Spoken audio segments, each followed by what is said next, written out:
Lagi kami nagtatrabaho pero laging pabayad lang sa mga utang or bayarin. Tapos na-scam pa ako, so lalo tuloy lumalim. Yung urge ko na gusto ko maging successful, hindi pwedeng ganito. Sabi ko, gagawa ko ng paraan para makaalis kami dun sa ganong cycle. Habang nag-aaral ako noon, nag-work din ako. After ng classes, diretso dun sa store. Ikaw pala ang original na may-ari niyan. Opo. Ibig sabihin sa batang edad, naging milyonarya ka? Parang ganun po.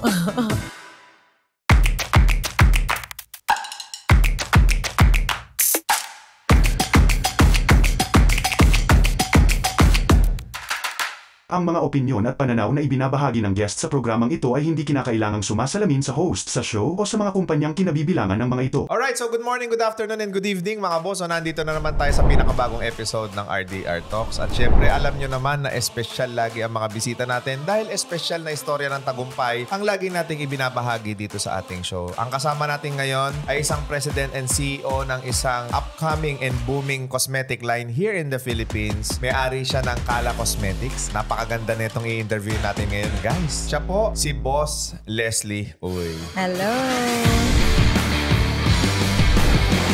Welcome sa ating show, Boss Leslie, no? Thank you, Sir RDR. Siyempre, lagi natin gustong ibahagi dito yung real life story, no? How you became actually the CEO right now. Pero before you became an entrepreneur, saan galing si Leslie Uy? Galing sa Divisoria. Divisoria? Yes, oo. Kasi yung father ko is pure Chinese. So, alam nyo naman, pag mga Chinese, diba, bawal maglaro. Actually, mas mahalaga pa sa kanila na magtrabaho ka, magnegosyo ka kaysa mag-aral. Kwento mo nga sa akin, yung difference ng being raised with a Filipino-Chinese family versus sa pure na mga Filipino, based on your observation lang. Well, yung sa akin, ma-explain ko talaga kasi experience ko yun eh.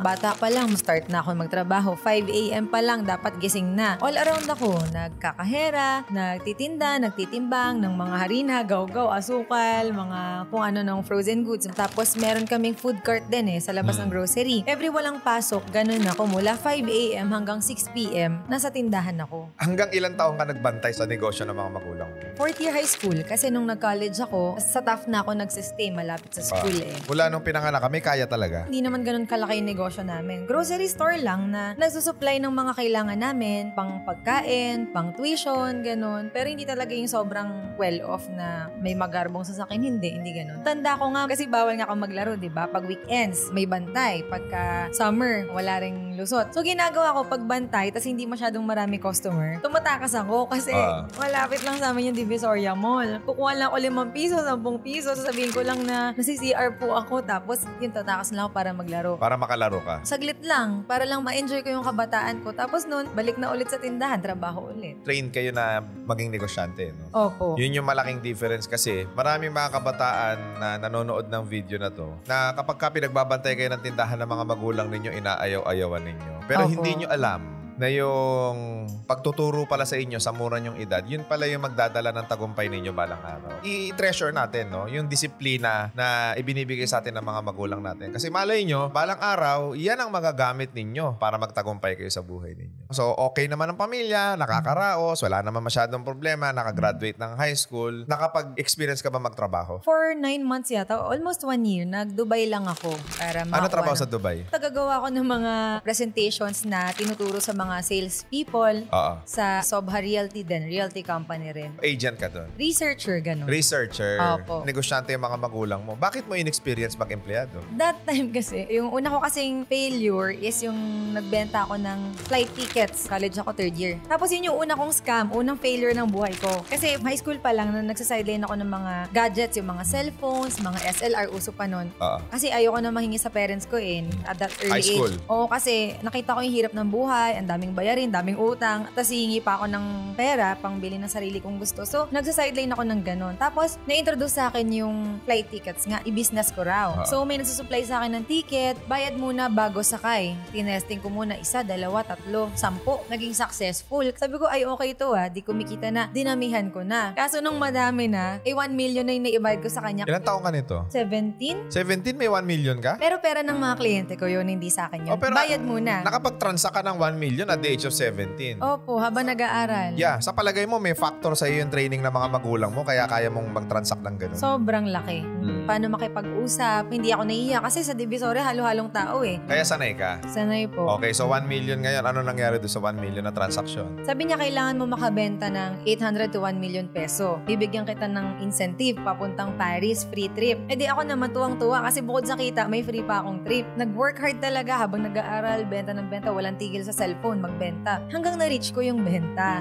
So nung naipon ko na yung pera, bayad ng mga kliyente ko, ibinigay ko sa kanya. After a day or two, nawala na siya ng parang bula. So yung 1 million, scam? Opo. Yun yung pinaka-unang downfall ng life ko na masakit. Oo, kasi syempre at the age of 17, wala ka pang alam sa mga documentation, etc., legalities, and all. So, ang nangyari sa'yo ngayon, naloko ka. Opo. Eh di, paano ngayon yung 1 million na mga binayad sa'yo? Imbis na makatulong ako sa mama ko dahil, di ba sabi ko nga ayoko na humingi dahil nahihiya ako dahil nga marami siyang mga binabayaran. Tapos nadagdagan pa tuloy yung 1 million na nawala na mostly kaibigan niya, mga kliyente namin, siya yung unti-unti nagbayad. Napahiya ka? Ay, oo. Sobrang napahiya at saka masakit kasi kahit sabihin ko na hindi naman ako yung gumawa, may nang-scam, yung iba hindi naniniwala. Di, kung maalala mo ng mga panahon na yun, ano yung pinaka hindi mo makakalimutang sinabi sa'yo ng nanay? Doon nga ako natatouch sa kanya eh. Hindi niya ako sinisi. Ay, ganon? Oo, tapos na-appreciate niya pa din na kahit sa murang edad daw, marunong ako dumiskarte, gumawa ng pera, magnegosyo. Kahit na na-scam ako, proud pa rin siya sa akin. Alam nyo guys, yan ang gusto ko matutunan din ng marami. No? Mostly na mga kaibigan kong Filipino-Chinese, na kapag kayong mga anak nila nagkamali, ang ibinibigay nila yung value, hindi nila pinapagalitan,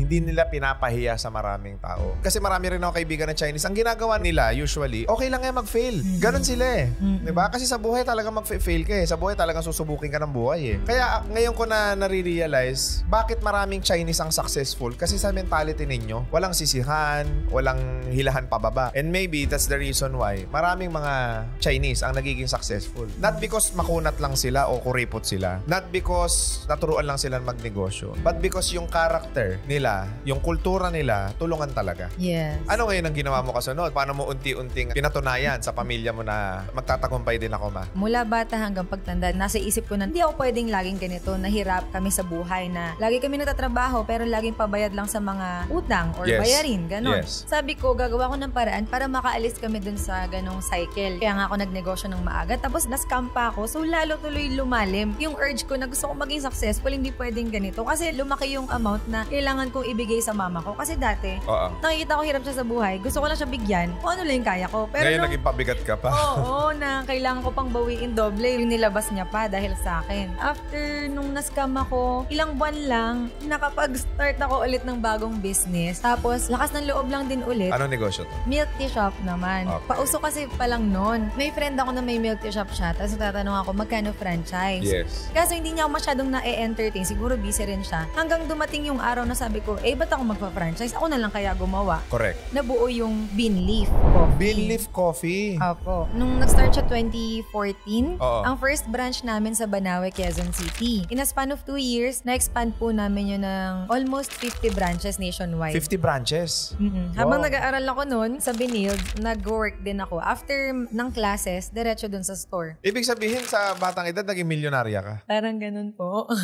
Yung Bean Leaf and Coffee, it's for franchising before. Apo. Siyempre, matagumpay eh. So, ano nangyari ngayon? Nagkaroon lang ng challenge. May bumili po na businessman. Actually, until now, operating pa rin ng Bean Leaf Coffee. At pinaganda pa lalo, pinasarap pa nila. Ikaw pala ang original na may-ari niyan. Opo. Ngayon, 30 plus pa rin yung branches nila. Ano yung kasunod na venture na ginawa mo? So, meron din mga binuksan na food park for a time. Naging fad yun eh. Yeah. Nag-advertising din ako yung production Yes. na business, A-Box advertising nun. Saglit lang naging okay, tapos nawala rin kahit anong push mo. Kasi nga, parang naging trend lang. Hindi talaga siya business na masusustain mo for a long time. Right. Then, yun nga, nag-try ako mag-abroad to seek for other opportunities. Kasi lahat ng kinita dun sa Bean Leaf because of mga wrong investments. Kumbaga, yung perang na-pull nyo dun sa Bean Leaf, ang ginawa mo, ininvest mo sa mga negosyong hindi mo naman linya. Plus ano din, extravagant lifestyle na hindi mo pa na naman dapat pala ginagawa or binibili. So, maluho ka. Na hindi dapat. Kasi dapat pang-ikot mo yung money sa business tapos napunta sa liability. So, nakukuha pati capital ng business. Sige nga, kung meron kang ma-share about financial literacy, ano yung pwede mong i-share bilang negosyante sa mga viewers natin ngayon? Kapag ka kumikita ka na, laging kurot lang yung para sa personal mo. Kurot. Oo. Laging dapat isipin mo yung majority ng perang hawak mo pupunta sa something na hindi mawawala or kikita ka. Ibig sabihin, you should invest on asset, not on liabilities. For Yes. example, bahay,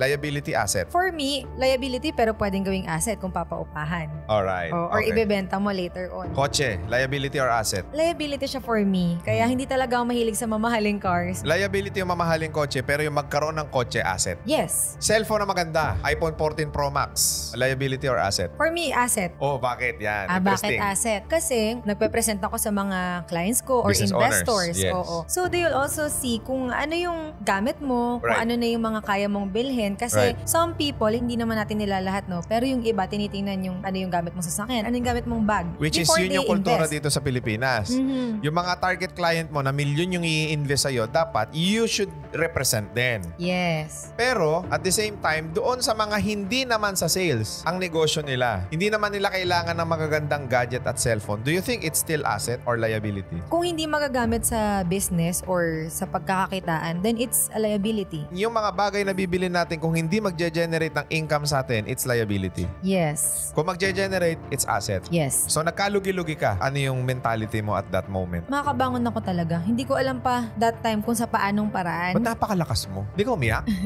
Siyempre, umiyak din. Oo. Kumbaga, first baby ko yung Beanleaf. Halos di ako natulog kasi lahat ng menu doon, yung drinks, yung food, Sa'yo yung lahat. concept. Ako lahat naghirap doon. Oo. Ang lagi ko lang mindset, kung nagawa ko nga from zero kaya ko ulit gumawa ng from zero ulit. Yung mga taong naging successful tas nagkaroon ng failure ngayon sa buhay, kailangan ganyan din yung isipin nila na kung nagawa nila minsan, magagawa nila pa ulit-ulit. Opo, mindset lang talaga. Maraming tao nagsasabi, mindset di naman masyado importante. Importante yung action Ano masasabi mo ron? Yung action, second yun. Result yun ng mindset mo Kasi wala kang action kung hindi nagsimula sa isip mo muna. And then, namoblema ka, sandali, makakabangon ako. Paano mo na ibangon unti-unti ang sarili mo? Hindi ako tumitigil mag-isip ng mga bagong business plans, ng mga iba't iba. Actually, hindi ako takot pumasok, di ba? Sabi nila, huwag kang mag-i-invest sa bagay na hindi mo alam gawin. For me, hindi applicable yun. Like yung real estate business, wala naman ako alam sa lupa. Feeling ko kasi pang lalaking negosyo yun Pero, nung may opportunity, umuo na muna ako. Tapos, nung nandun ako sa sitwasyon, tsaka ako na inaral pa paano gawin yun. Right.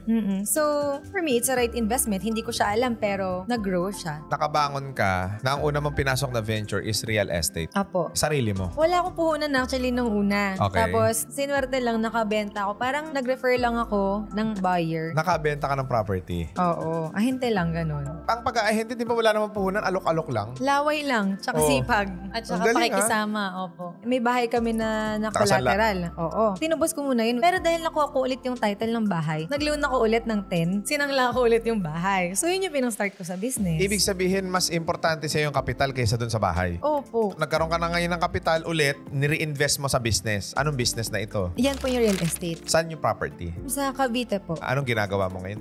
Nagbabuy and sell lang. Niro-roll mo yung pera. Anong tips mo dyan sa buy low, sell high pagdating sa property? Paano sila makaka-spot ng property na pwede nilang pagkakitaan ng maganda? Hanap ka ng mura lang binebenta. Natingin Okay. mo, mabebenta mo pa ng mas mataas. Paano nila masisiguro na mura yung pagkakabili nila? Sino yung mga agencies ng government or mga individual na taong pwede nilang lapitan? Siyempre, they have to check yung zonal value, magkano ba? Kasi na-check naman yan sa Google. Ang zonal value na Google. So, ina-update ng BIR yung zonal value ng area. And then, Tapos, pwede kang mag-hire ng assessor to measure the market value. Kasi yung zonal, given na yan by government. Yung market naman, si assessor ang pwedeng magbigay sa'yo ng figure kung magkano. pag nakita mo na, oy, jackpot, mura. Mag-down ka na. Bayaran mo na. Hulug-hulugan lang. Para mapaikot ko pa sa iba yung pera. Ang real estate million, paano mo iuhulug-hulugan? I-loan mo sa bangko? Hindi po. Kakausapin ko yung seller na baka pwedeng mag-down muna ako ng mga 20%. Tapos tsaka may bebenta ngayon. Opo. At least sa'yo na yung property. Opo. Akala ko ang real estate, million-million ang puhunan. Yung pala, depende sa diskarte, no? Pakikisama din, pakikipag-usap. Ilan na yung property mo ngayon sa Cavite? So far, yung mga nabenta na is 7 7 units. hectares. Nagsimula ka ng ilang hektarya? Isa lang. Magaling ka. Kung gusto nila sumubok sa real estate, wala silang puhunan. Paano nila ito sisimulan? Mag-refer ka lang ng client, syempre dapat may commission ka dun. So, okay pala yun. And then, nag-fail ka sa maraming businesses. Since asset ng mag-asawa yon, kailangan nyo i-liquidate. So, binenta nyo, napunta sa'yo, nag-try ka ng ibang ventures, nag-fail, then you tried real estate, kumita naman. Bilang isang serial entrepreneur na nakaranas din ng maraming mga failure sa buhay, mga challenges, ano yung masasuggest mo sa mga taong same thing yung ginawa sa'yo, pero ang naging difference lang is they keep on failing. Hindi kagaya mo nakaka-recover ka ulit. what are the steps they have to take for them para makabangon ulit? Hindi sapat na matalino ka lang para maging successful ka eh. Dapat magaling ka rin makisama, may humor ka, alam mo yun, nakukuha mo rin yung loob ng mga kausap mo, presentable, dapat maayos ka rin humarap sa mga tao, dapat updated ka, dapat all-in-one package ka. Siguro, kailangan mo araw-araw i-improve yung sarili mo. In that way kasi, mapapakita mo sa mga kausap mo na you're worth trusting. Sa lahat ng mga maraming failure sa buhay, hanapin ninyo kung saan kayo nagkakamali. Magkaroon kayo ng self-assessment. Marami kasi sobrang taas ng ego nila eh. Yung hindi nila kayang mag-adjust, hindi ako mali eh. Hindi nila alam na sila na pala yung cause ng failure nila. Marami kasi masyadong feeling entitled. Ang kailangan lang pala nila pag na-assess nila yung sarili nila na, ay, ako pala yung may mali. Doon pala mag-uumpisa yung success mo. Pag na-realize mo na ikaw lang din pala may kasalanan kung ano ang sitwasyon ng buhay mo ngayon. Yes, palakasin mo kung ano yung part na mahina ka. Plus, mindset talaga eh. Lagi mong itatanim sa isip mo na magiging successful ka, kaya mo yan. Walang hindi kayang abutin at hindi kayang gawin pagka gusto mo talaga yun. Syempre with the help of God. At tumatrabaho ka rin. Package of everything. Sipag, tiyaga, dasal, talino, humor, lahat yun dapat magkakasama. Is there a point in time in your life na kinailangan mo ang tulong ng Diyos sa buhay mo? Maraming beses. Kasi nabanggit mo sa akin that you have experienced failure. At tinanong ko kung saan nanggagaling ang lakas mo? Kung bakit ang tibay mo? Sa palagay mo ba, binibiyaya sa'yo ng Diyos yan? Yes po. Galing kay Lord yun lahat. Sige, kwento mo sa akin. Yung nandun ka sa pinakamalaking down na problema ng buhay mo. Sige, explain mo sa akin. For a time kasi, sa sobrang busy ko sa business, Puro ka pera. puro negosyo. Medyo nakakalimutan ko ng makipag-usap ulit kay Lord. Nagkaroon ako ng problem, may mga sumisira, may mga gumigiba. Hindi lang sa personal life ko, sa negosyo, sa pamilya, lahat talaga. Nagkaroon ng challenge na matindi. Almost mawala lahat. Wala kang kakampi, mag-isa ka lang talaga. Kasi kahit nandyan yung nanay ko sa tabi ko that time, hindi ko pa rin maramdaman kasi yung nagdadala ng problema. Ako lang eh. Kahit naman nakadami siya sa akin, hindi niya mababago kung ano yung nangyari na sa akin. Halos ayoko na mabuhay. Bakit pa ako gigising? Para kanino pa? Ba't ako magiging successful? Wala na pag-aalayan. So, ibig sabihin, kahit matagumpay ka financially, pag wala sa'yo ang kapangyarihan ng Diyos, parang pointless ang buhay mo. Totoo po yun. Ano yung nangyari sa'yo? Specific moment, specific time na gusto mo nang mawala sa mundo. Ano yung turning point? Kasi that time may friend si mama na pastor kasama namin sa bahay. Tapos araw-araw hindi sila napapagod sa akin na basahan ako ng Bible verse, turuan ako ng mga dapat kong gawin, palakasin yung loob ko through the Word of God. Parang may nakita akong isang linyang light. Ang dilim-dilim, parang alam mo yung nasa kuweba ka, ang dilim ng buhay mo. Unti-unti na out of control na ako sa situation eh. Kasi malakas yung loob ko pag kaya kong kontrolin. Pero that time, hindi na. Bakit hindi mo siya makontrol? Kasi hindi mo naman makokontrol yung sasabihin ng tao. Bakit ka nila sinisiraan? Marami na inggit sa'yo. Siguro Dahil po. naging matagumpay ka sa buhay. Yung sense of purpose mo nawala. Puro ka business, puro ka pera. Nawala yung sense of purpose. Opo. Tapos yun, unti-unti nakilala ko ulit si Lord kasi nawala nga ako dahil sobrang busy ko eh. Yung light na maliit na yun, nung nakikilala ko siya habang tumatagal, lumalaki na yung dating isang linya lang, malaking ilaw na siya. Kasi pag nanaginip ako, may message eh. Nung nascam ako nung first time, nanaginip ako, sabi, may malaking ahas daw na mukhang maamo. Tapos, gusto niya akong kaibiganin, pero nagbabalak siya ng masama sa akin. Very clear yung dream. After ilang days, nangyari nga yun. Tapos, nung time na pangalawang problem ko nga, yung habang nag-real estate ako, nagkaroon ng challenge, na naginip ako na umaakit ako sa hagdan. Tapos, wag na wag daw akong titingin sa baba kasi mahuhulog ako. Basta tuloy-tuloy ka lang. Tapos, meron dun sa taas ng hagdan, may parang platform na pag naabot ko yun, tutungtong ako dun, tas safe na ako, tas masaya na ako dun. Nung naginip akong ganun, after ko makilala si Lord, feeling ko message niya yun sa akin na tuloy-tuloy ka lang at makakaraos ka din sa mga pinagdadaanan mo. Walang mas powerful kay Lord. Kahit sinong tao, kahit sinong pinakamayaman pa, kahit sinong pinakamatalino, pagkasama mo, sobrang lakas mo. So kaya ka malakas. Pag kwento mo, magaang eh. Yung parang lagi ka lang jolly. Meron talagang Diyos sa mundong to na gumagalaw sa buhay natin. Magtagumpay ka, mag-fail ka, yung Diyos nandyan lagi sa buhay mo. Amen. Di ba? Yes, agree. Alright, and then, naging successful ang real estate mo, unti-unti ka nakabangon. Nawala yung depression mo. Unti-unti nawala. Saan ngayon papunta si Leslie? Uy, kasi I've been seeing you sa mga media outlets eh. May magazine ka rin, parang sikat ka na personality. Ano pa ang gusto mong gawin sa buhay mo? Siyempre, maging blessing sa maraming tao. Diba nga, sabi nila, it's lonely at the top if you're alone. It's lonely at the top if you are alone. Oo. Uy, ang ganda nun. Dapat may ka-share ka sa kaligayahan. Ang goal ko ngayon, kaya nag-build ako ng new company, yan nga si Kala Cosmetics. Una, maliit lang yan. Kasi sabi ko, uy, maganda yung produkto, nakatulong sa akin, mawala yung pimples ko. Baka yung ibang kagaya kung may ganung problema, matulungan din. So, ibig sabihin, ikaw personally, tested mo tong mga product na na to. Opo. Paano mo na-test yung produktong i-aalok mo ngayon at ibebenta natin sa market? So, yun nga, since elementary, ang dami kong mga pimples, kaya ang dami ko ring scar ngayon na hindi na kasi yan magagamot Ang dami kong mga pimples, cystic. Ano yung cystic? Parang namamaga siya na galing sa loob na pag hinawakan mo para kang may pasa. Dami kong ginamit na products, may mura, may mahal, tapos yung mga treatments, kasi nga, kung paulit-ulit, diba? Gagaling pag nagpa-derma ka tapos babalik ulit. Sayang lang yung money. Kailangan ko talaga hanapin yung source. Imposibleng walang cause lahat ng nangyayari. So, nagpatulong ako dun sa friend ko na chemist. Sabi ko, gusto ko gumawa ng product na for antioxidant, for cleansing, para mas maging healthy ako. Para kung ano man yung problem ko inside, baka makatulong siya na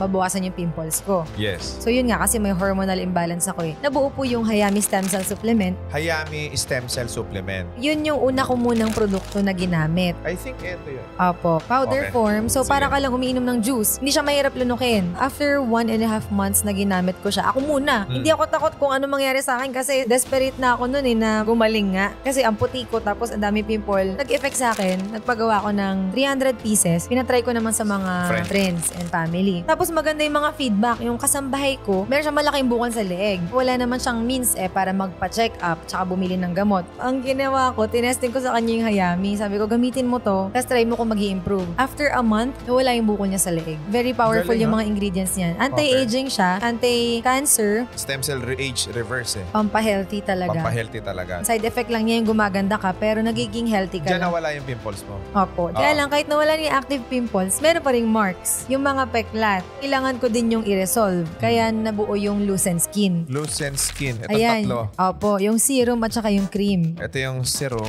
Ito yung cream. Ito yung toner. Yung cream, yan yung naglilighten ng mga dark spots, saka pampa-moist din ng skin. Right. Yung serum naman na partner niya, yan yung pampabata tingnan. Okay. Para Korean looking. Ang ganda ng packaging nila, guys, ha? We all deserve that to use premium products. What else? So yung toner naman, just to clean the face lang. Kasi facial wash is not enough. Kasi may mga matitira pa ring dirt dyan. Right. Kaya gumagamit tayo ng toner para Right. masiguradong clean before we apply the cream and Correct. serum. Meron ding soap. Lahat po yan are loaded with snail secretion filtrate. Okay. Korean technology po yun na sa dami ng ginamit ko, nakatry ako noon na nakatulong sa akin. Pinagmix ko lahat ng mga naging effective sa akin. Yung snail, yung aloe, at saka collagen. Personally, tinest mo muna yung produktong inilabas mo bago mo siya ibinenta sa market. Yes. At nagkaroon ka muna ng market research, study, parang clinical test sa mga kaibigan mo. Ito ay binibenta through direct selling. Paano sila makakabili ng mga ganitong klase ng produkto if may mga acne kayo, may mga skin problem kayo, gusto nyo magpaputi, gusto nyo magpakinis, itry ninyo itong product ng Kala Cosmetics. Ito talaga dermatologically tested. Itong mga produkto na to. Hindi yung basta-basta gagamit kayo ng mga products na hindi naman natetest ng mga doktor or walang clinical studies. So ito na-test talaga siya. Paano sila makaka-order? Pwede po mag-order sa amin directly sa page. Pwede sila mag-PM doon or may number din naman. Ang ipipm nila Kala Cosmetics sa Facebook. Opo. Meron na rin sila sa TikTok. Pagka nagpunta kayo doon, guys, pwede kayong mag-inquire kung gusto nyong maging user ng produkto. Paano naman maging reseller? May business opportunity din dyan. Hindi lang yung product ang makatulong, plus makatulong din financially sa mas maraming tao. So, pwede nilang ibenta yung mga produkto. Pwede rin po. Sa Shopee tsaka sa Lazada. Meron din. Kala Cosmetics. Kung halimbawa meron silang problem sa acne, ang sinasuggest mo, ito munang Hayami. Opo. Tapos, kung gusto nyo pang daily routine ninyo, itong tatlo, Snail Kojic Arbutin. So, na-test mo to talaga, no? Ang ganda ng mga packaging nila, oh. Tsaka FDA approved yung mga products nila, guys. Ayan, Snail Milk Oatmeal, tsaka itong fragrance. Paano kung halimbawa ako, ayoko ng reseller kasi gusto ko distributor, pwede ba? Pwede rin. May iba't ibang packages po. So, pagka reseller, 15% discount. Pag distributor, 25% discount. 25% ang kitaan. Opo. Pero pag business center, 35% discount. Hanggang 35%. Ang business center may area of exclusivity. Meron po. Saang area na yung meron na kayong business center? Meron po kami sa Dipolog, sa Quezon City, Davao. Yun pa lang. So, ang dami pang open. Marami pa po. Kaya sa lahat ng mga gustong maging business center, distributor at reseller ng Kala Cosmetics, ilalagay ko sa description, guys, yung mga link ng kanilang mga store, pati yung mga pages nila, para kayo po ay directly na makapag-reach out sa kanila. So, hindi na kayo diretsong magme-message sa akin, ha? Ano yung pinakamalaking advantage ni Kala Cosmetic pag ito yung pre-promote nila? for me with due respect with other brands, hindi kasi siya tinipid. Kaya nga premium lalagyan, lalo na yung laman. Effective din siya. Kaya hindi siya ganun kasing mahal tulad ng iba. Mura lang to. Hindi naman siya ganun ka, sobrang mura. Hindi rin siya super mahal, gitna lang. Example, si Hayami magkano? SRP is 2.5. 2.5, Ang oo. difference lang, dito kasi kahit hindi naman ganun ka massive yung pagbenta mo, yung income mo is enough na para sa daily expenses mo. Right. Kasi pagka sobrang mura naman ang binenta mo, gano'ng kadami pa yung kailangan mo ibenta para kumita ka na maganda. Exactly. Tsaka always remember that if ilalagay ninyo sa sarili nyong katawan, huwag nyong titipirin yan. Kasi investment yan eh. Yes. Mas mahirap ho na magkasakit kayo dahil sa mga produktong gagamitin ninyo. Yun yung malaking advantage niya. Kung halimbawa naman, ang gusto nila magkuha na ng area, ng business center. Example, wala ka pa sa Cavite, sa Laguna, sa Batangas, sa Pampanga. Ano yung i-message nila sa inyo para sa business center? Kung gusto nila mag-business, pwede naman sila mag-message sa amin para isend namin yung mga packages na pwede. Or may number dun sa Facebook page namin, pwede silang tumawag or mag-message. Sige, ilalagay ko na rin guys yung cellphone number ng kumpanya directly na kayong tumawag doon. No? Sa mga kababayan nating OFW na naghahanap ng venture dito sa Pilipinas, kaysa kung ano-ano pa yung mga invisan natin na mga ventures, might as well, we might try this. Kung gusto niyo ng beauty, nasa health industry kayo, kung pwede kayong mag-try maging business center, distributor, or reseller ng Kala Cosmetics. Okay, bago tayo matapos, ano yung last message mo sa mga viewers natin? At kung meron kang gustong batiin at pasalamatan, go ahead. Message ko sa mga viewers, kung hindi ka pa ready mag-business, okay lang. Minsan, yung iba medyo na-offend dahil sinasabi natin na nagtatrabaho ka kasi. Dapat magnegosyo ka para yumaman ka, diba? But meron naman mga professionals like mga doctors, engineers, corporate employees na yumayaman din. Ang pagiging businessman lang kasi, yumayaman ka with your own freedom. Kasi pag employee ka, diba? Oo nga, mabibili mo lahat ng gusto mo, marami kang pera, pero may sinusunod kang oras, may sinusunod kang boss. So we don't discourage you continuing your career. Pag-aral ka ng mabuti para maging ready ka sa papasukin mong business. Yun, so napaka-importante guys ng know-how and knowledge pagdating sa business. So yun guys, grabe no, sobrang dami nating natutunan, napulot ngayong araw na to. Sa lahat ng mga nanonood ngayon, kung hindi ka pa nakasubscribe sa ating YouTube channel, i-click mo na yung subscribe button at huwag ninyong kalilimutan na i-click yung notification bell para lagi kayong updated sa mga videos natin. And also do not forget to follow us and like us on our Facebook, TikTok, and Instagram pages. Lagi tayong mag-share ng mga business opportunities, mga pwede ninyong pagkakitaan at mga success stories na kapupulutan natin ng aral. So hanggang dito na lang muli mga boss at kita-kita tayo sa next episode. Thank you so much!